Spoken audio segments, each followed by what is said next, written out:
Greetings, geeks. Welcome to episode 885 of Geeks in Space. I'm Rob Commander Takamalda, and joining me in pretend low Earth orbit, you are shocked to hear the voice of Chris DeBona. Hi. And amazed to hear the voice of Rob Roseboom. Hello. Gentlemen, that was me padding because we only had 3 stories. Well, we haven't talked about Project Hail Mary's, the movie adaptation at all. Is it Matt Damon? No, it's somebody good. Somebody good is starring in it. It's Gosling. Oh yeah, I could go for Gosling. I think he's going to do all right in the role. Mm-hmm. He's also scheduled. I loved the book, man. He's also, though, my concern with that is he's supposed to be the face of the Star Wars Starfighter or whatever, a Star Wars movie coming out in 2026, 27. Okay. He also doesn't matter though, because it doesn't matter because the current administration doesn't know what color lightsaber is good or bad. Yeah. So, they know. You don't want a DEI lightsaber. That's right. Well, and if they won't be able to film any of these movies internationally if they want to get any sort of tax credit, because first on the list, let alone intergalactically. Yeah, for sure. Right? Well, the good thing about a Star Wars movie is because it's a long time ago, so they already filmed it. So like that's locked. Well, they filmed some of it. They filmed, I think, some of the just the throwaway shots, but they have to still get the principals to Naboo. And do you know how much that is going to cost tariff-wise? Yeah, that's true. That's and the luggage alone, they charge you extra to take your luggage to all the core worlds, honestly. I'm a little stuck on this. Films are a national security threat. And honestly, that's the part that, okay, so he now has permission to censor any film he wants in the name of national security. That's what this is. This isn't tariffs. This is any movie that criticizes me. I can just say it was filmed in another country because almost all movies are at least somewhat filmed in other countries, or the special effects are. Last night we watched the Conan O'Brien Awards at the Kennedy Center. Okay. Oh, nice. That's just got on Netflix. And that the day before, I think it was the day before it was supposed to happen, they announced that Trump was now the, chairman of the board, and they were no longer going to do those things. So, he had a decision about whether or not to go or not. And they do make fun of it a lot during the awards about how it's the last one. And it's just his grab into media this time around is strange. He does know that it's not going to make people love him, right? Right. It doesn't matter. At least not. No, Nazi Germany was won because 10% of people were on board. All he needs to do is keep 10% of the population on board. He's got 3 years to get as many judges locked down, and then it doesn't matter. Or locked up. It doesn't matter. We are an authoritarian fascist government moving forward. Where the article that I read recently, he's speed running Putinism. Mm-hmm.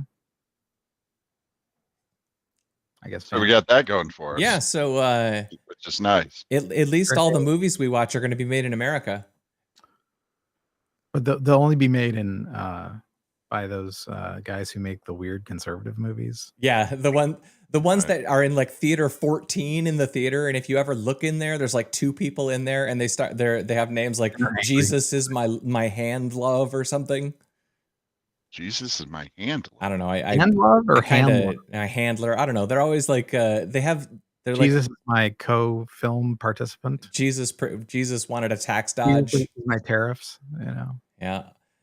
Southern mega church wanted tax dodge, and pastor has niece who wants to star in movie.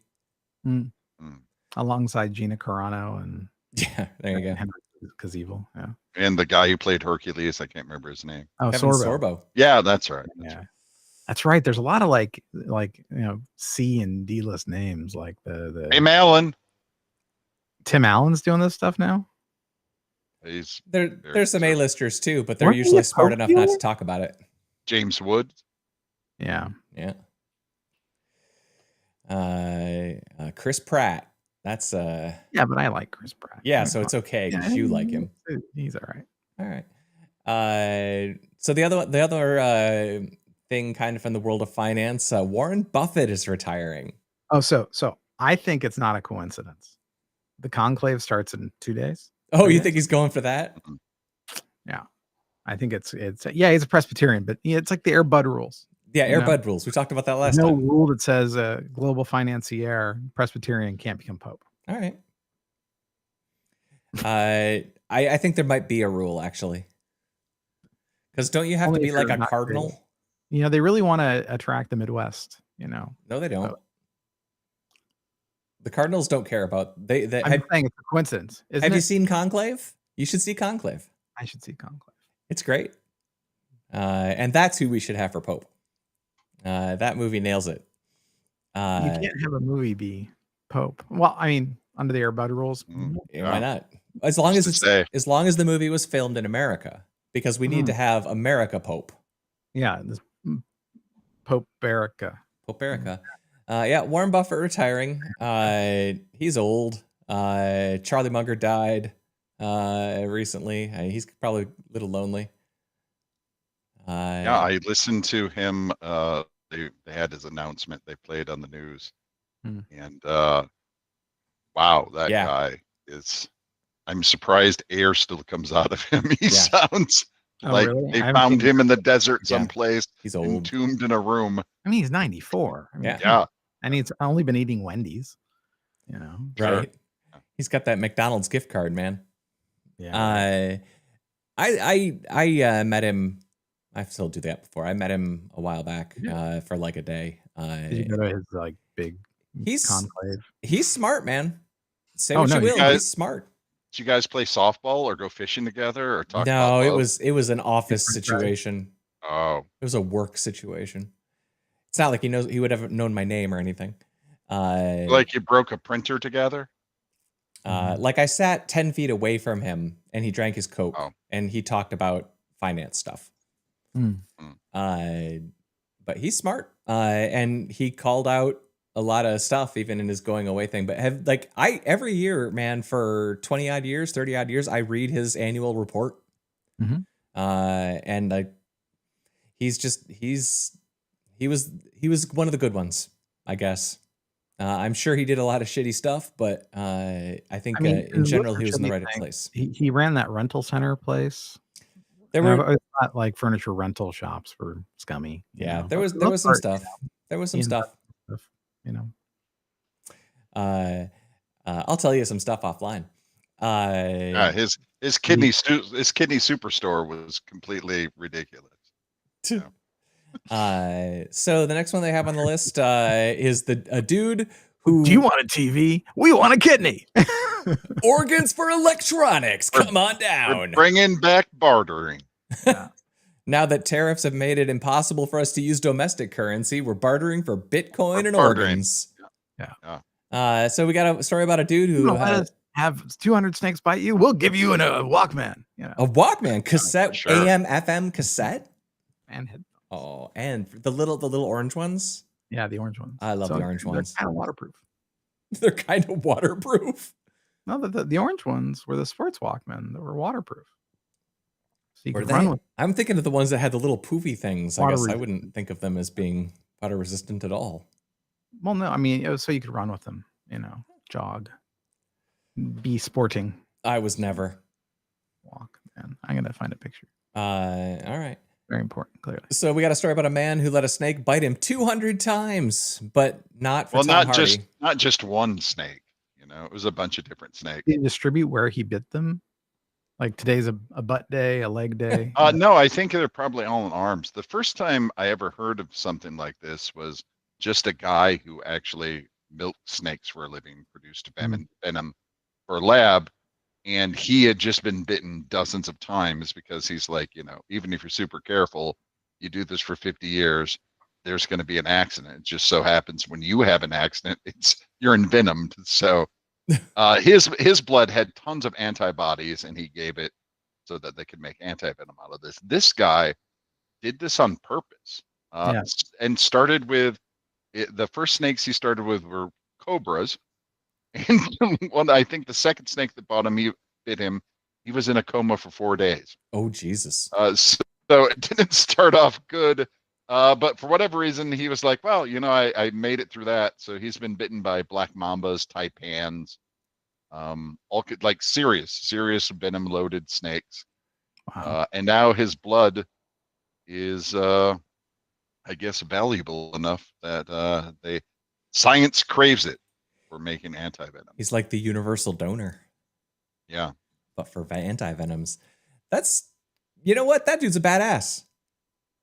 It's a weird endeavor to take. I mean, you know, his hobby became his career. Yeah. It's nice when you get your passions to work out like that. That's cool. Yeah. Right. I really loved being envenomed. That's a weird position. That's my Weird thing jam. to like.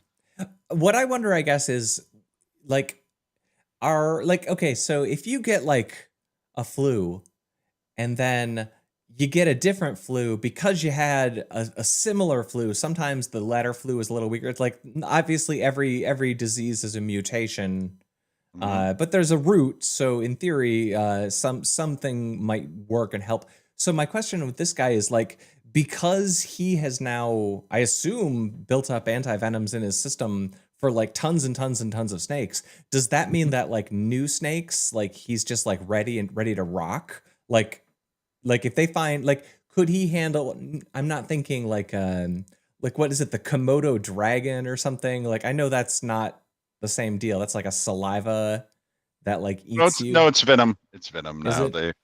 it? For a long time they thought it was Has it bacteria. before? And they certainly have dirty mouths, but the thing that actually kills you is they have venom. Well, and maybe that's a little bit far down, but I wonder if like, because this guy is so powerful and like so built up, like, is each one easier than the one before? Or is for sure. That's crazy. and I would imagine it would, since basically venom's broken down to 2 basic types.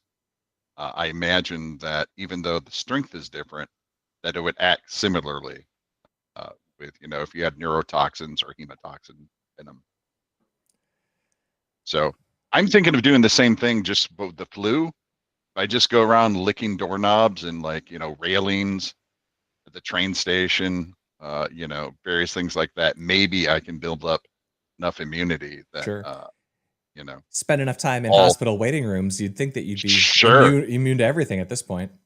No fake. So we'll see how that goes. Well, it's too bad that this isn't what Tom Hardy is doing. That's really what he should be doing. Tom Hardy is Bane? No, because he's Venom. Right. Okay. Because then he could not a member of the Gentleman Crime Gang. Gentleman Crime Gang. Or what was Layer Cake? What was he in? The Guy Ritchie movie? The Apple Dumpling Gang. Guy Ritchie has directed so many movies in the last like 10 years. Guy Ritchie directed the live action Aladdin remake. I mean, and I got to tell you, man, not good. Oh, it wasn't good. Okay. No. I do really like Guy Ritchie's movies. Yeah, that was a story that didn't need like a hoodlum edge to it. No. It was the Ministry of Ungentlemanly Warfare recently. That was fun. Yeah, that was a fun, serviceable movie. I like Henry Cavill. I like that guy. Henry Cavill, Alan Bridgson, just kicking absolute ass. It's super fun. Yeah. Sign me up. I'm all in for that kind of stuff. That said, I'm not gonna say that like it's gonna win any awards or anything. It's just it's just a popcorn movie. That is very much a popcorn movie. I got a bunch of popcorn movies on my TV right now, but I haven't had a chance to watch any of them because I've been playing Star Wars Outlaws, and I'm gonna finish it. Is that about outlaws in the Star Wars universe? It is the story of Kay Vess, set in between the events of Empire Strikes Back and Return of the Jedi. And she travels, you'd be shocked to know that for some reason, they find a reason to send her to Tatooine. I'm even, my background image today, I'm even on Tatooine, can't you tell? Right now. Right, this very moment. It's Aunt Beru's funeral home, right? Yep. You actually get to go to the Aunt Beru and Uncle Owen's moisture farm. It's all Engraved. trashed because it's after Empire Strikes Back, so it's been abandoned for years and years. But you get to go to Tashi Station, and there's some like deleted scenes from A New Hope, like references scattered throughout, and you get to trade with Jawas, and I got to play Sabak against Lando. Converter? What's that? Do you get to buy a water converter? I in fact won exciting in a card game. I won a moisture farm, so I get to go collect every month. So now you're a moisture farmer, and this is what Star Wars Outlaws is all about. Moisture farming. Yeah, the quest is called passive income. For an extra 20 credits, you can sift the sand for blastered toes too. So that's nice. They make excellent drinks. Yeah, and you know, if you really want to make some extra money, you can add grease to the Jawa wheels of their sandcrawler. Yep. Because you know those things get filled with grit all the time. That's actually what Utini is. That's grease. Greasy. Utini. And Grease me. Bring us grease for our wheels. Yeah, exactly. The other one that I was playing, I've Sounds only really you know, it's an Ubisoft game. So there's a loot box you have to buy before you can. I didn't actually. I played for about 20 hours before it made me log in. And then it I rebooted the PlayStation for some reason, and then it forced me to create an Ubisoft account and log in. But I've not paid any loot boxes or anything for it. I'm just putzing around. But I'm not like into collectibles and stuff. Like I don't really. You're not a Batesian completionist. I like getting my trophies and stuff. Like yesterday I went and like single one. What's that? But not every single one. Well, so when I played Star Wars Survivor, that was the game I played before this. I got all the way to the end, and there was literally one achievement that I could not do without starting the game over. And that was the only achievement I didn't get. But I'm like, I'm not going to play the entire game over to get one achievement because I didn't do something before a story point made it impossible. Yeah, I'm not super big on getting all the achievements or collectibles or stuff like that either. But I do have to play and do every quest. Oh yeah, that for sure. Even the side quests. Yeah. Oh, yeah. I finished every side quest in Outlaws basically yesterday. Yeah. And now all I have to do, like I have like 2 skill upgrades, and I'm trying to get all the skill upgrades before I go into the final, like there's a 3 quest chain, which is probably going to take me a day or 2 to finish. But I'm not going to like that's the point of no return until the end of the game. Like once I start that, I don't get to go in open world anymore. Right. The other game that I played yesterday with one of my kids, which I got to tell you, man, well, maybe not for you, Rob, but Chris, if you got a kid around, you should check out Split Fiction. Oh, I've heard it's really good. It is fantastic. Is it on Steam? Is that where you've been playing it? What's that? Is it on Steam? I was playing it on PlayStation. But I don't know when I have had more fun playing like a 2-player game, like maybe ever. Like we play a lot of like in our house, Pikmin is a big thing. We play a lot of Pikmin, just play against each other and like just like that sort of thing. But Split Fiction is amazing. My kid is way better at video games than me. But the story is it's a sort of a sci-fi thing. The mega corporation brings in a bunch of writers, and they're all like, "You're going to write for us," but they put them into these like pods, and one of them is all like, "Hey, like I don't like the idea that you're like scanning my brain. I thought you brought me here to write." But then shenanigans happen, and 2 of the writers end up accidentally in one pod. So it turns out that what this corporation is really doing is milking your brain for ideas, but these pods are meant to be single person. But because these 2 people are in it, the virtual reality that they're inhabiting is a blend of their 2 stories. And one is a fantasy, with trolls and goblins and whatever, and the other is a sort of Neo Tokyo sci-fi sort of thing. But it's a 2-player game, but like each of the players has a specific set of powers, and it's all puzzle solving. Like, how do we get across this chasm? Well, you use this guy's powers to do that, and that guy's powers to do this. But the thing that killed me, before we were able to play, I thought I had to create a second PlayStation account for Alex.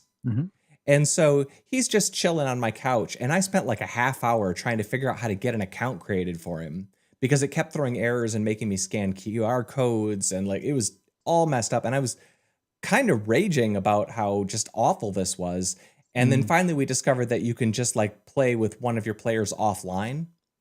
But that happened before we start the game. And then we're 2 hours into the game, and there's a quest where you're like cruising down a motorcycle, like on a motorcycle down a busy street, and you're being chased and shot at or whatever. And one player is driving the motorcycle, and the other player is like, I need you to unlock something. And so you whip out the phone, and for like an entire minute or two, my mini game was solving captchas and shit. Like you have to like aim the phone so that it does the face scan, and then it's like click all the pictures that contain fire hydrants. Infuriating, Rob. It was the funniest thing.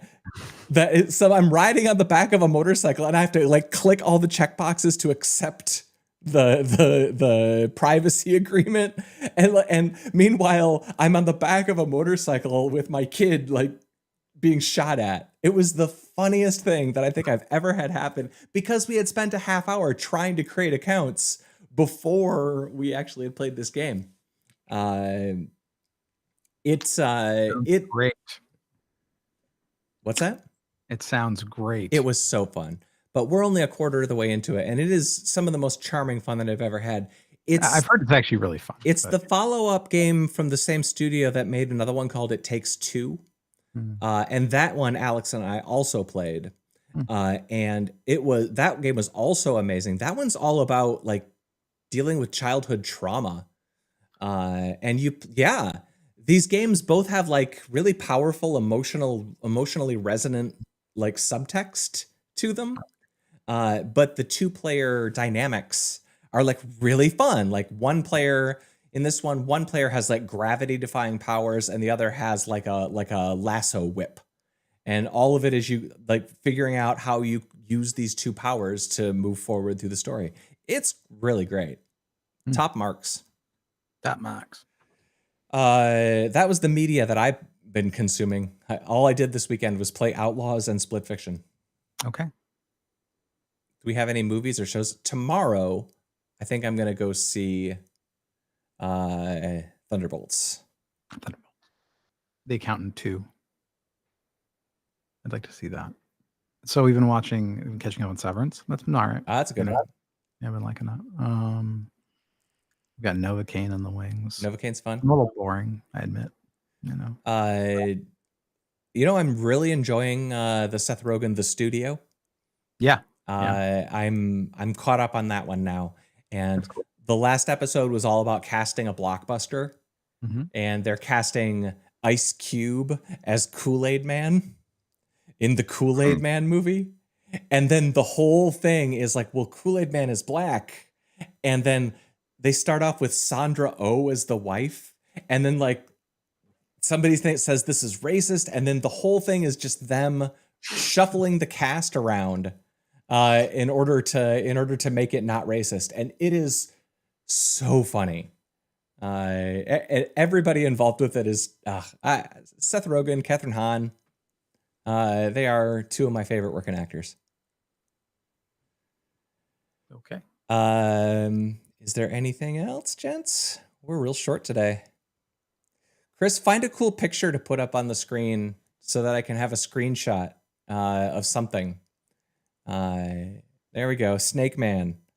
I should have got that when he was up there. Oh, that looks so painful. All right, gents. Goodbye, Rob Roseboom. Goodbye. Goodbye, Chris DeBona. Yeah. That was episode 885 of Geeks in Space. I was Rob Commander Taco Malda, and I will see you next time. Bye-bye.